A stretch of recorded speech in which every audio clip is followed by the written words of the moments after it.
Keep your thumbnail as simple and easy to read as possible. One of many mistakes that new YouTubers make is making the fonts, which is the words in the video on the thumbnail, cursive.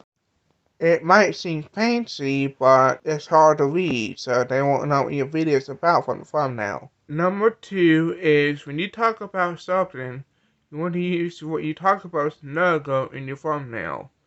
So for instance, for me is, with my videos, I talk about YouTube growth. So the brand I use is YouTube. So I use the YouTube logo in my thumbnails.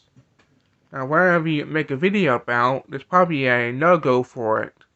Number 3 is color theory. Color theory is when you put two colors that go together. For example, orange and blue or red and green. What you don't want to do is put two colors that don't go together to make the thumbnail unappealing.